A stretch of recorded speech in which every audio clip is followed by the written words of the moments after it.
We've talked about the 35, we've talked about the 24. Today, we're talking about another versatile focal length, the 28mm lens. This lens sits in a sweet spot between wide and normal, offering a unique perspective that's perfect for everything from street photography to environmental portraits. This is also a great beginner lens. There's a reason they put a 28mm equivalent lens on an iPhone. In this video, I'll share why the 28mm is a must-have for versatile shooting or beginner photographers. I'll compare the 28 to similar lenses like the 24mm prime and 35mm prime. And as usual, I'll wrap it up with practical shooting tips with real-world examples to help you make the most of your 28mm lens. I'm Brenda Bergering, here to provide practical photography advice alongside Mark's gear reviews based on our experience as a husband and wife photo video team. Hit subscribe, it helps us out. So why a 28? The 28mm lens is a favorite for a variety of reasons. Number one is a balanced perspective.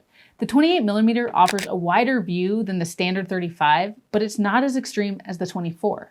This makes it ideal for capturing more of the scene without the distortion you might get with wider lenses. It's also compact and lightweight. Like other prime lenses, the 28mm is easy to carry around, making it great for travel, street photography, and just everyday use. Similar to these other primes, the 28 is great for its versatility in framing. 28mm is wide enough to capture environmental context, but tight enough to focus on your subject without too much surrounding distraction. And lastly, I love that there are some great budget-friendly options. If you saw Mark's video on the best camera under $1,000, you'll know that the 28mm lens makes the recommendation list. That's because there are some very affordable quality 28mm lens options that I'll link in the description below. So the 28mm's balanced perspective allows you to tell stories with your images by including the environment without overwhelming the subject. It's a great all-around lens for photographers who want flexibility without switching lenses constantly. And it's great for beginners because of not only the focal length, but the price. So now let's compare the 28mm with other lenses like the 24 and the 35. The 24 is wider than the 28 and excels in capturing expansive landscapes and tight spaces. However, the 28 has less distortion and offers slightly tighter framing, making it a bit more versatile for general use. The 35mm is closer to a standard lens, offering a more natural perspective. The 28, on the other hand, gives you a bit more room in the frame, which can be advantageous in storytelling and environmental portraits, when the 35 is a little too tight. So the 28mm sits comfortably between the wide 24 and the standard 35, offering a unique blend of context and subject focus that makes it incredibly versatile. I also need to mention price because, as I said before, one of the things I love about this lens is that there are some great budget options. I don't know if it's cheaper to make this focal length or if it's targeted to beginner photographers due to its versatility, but the right lens at the right price is what we're all really looking for. Let's move on to tips for shooting with the 28mm lens. Number one is to embrace the environment.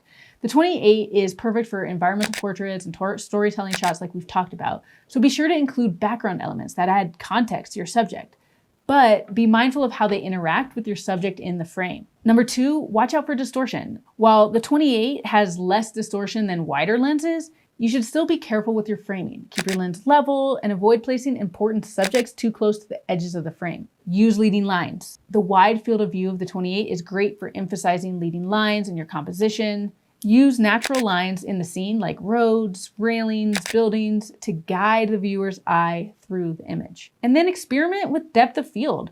While the 28mm lens has a wider depth of field than longer lenses, you can still play with depth by shooting at a low aperture. This is particularly effective when you want to isolate your subject while still including some of the environment, and something that I love about this lens. So in conclusion, the 28mm lens is a versatile tool that offers a unique blend of wide-angle coverage and subject focus.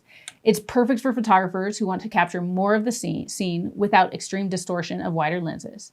And so whether you're shooting street photography, environmental portraits, travel, or just everyday moments, the 28mm lens provides a balanced perspective that's both practical and creative. And as I said, this is a great lens for beginners, both because of the focal length and the budget-friendly options. Thanks for watching. I hope this video inspires you to explore the possibilities of the 28mm lens. Don't forget to subscribe because in my next video, I think I'm going to compare these 3 lenses more directly to help you decide which one's for you. If in the comments below, you let me know what type of photography you shoot, I can make sure to include information that will help you decide based on your particular needs. And if you haven't already seen my video on how to shoot with the 24 to see the differences, I'll see you in that video.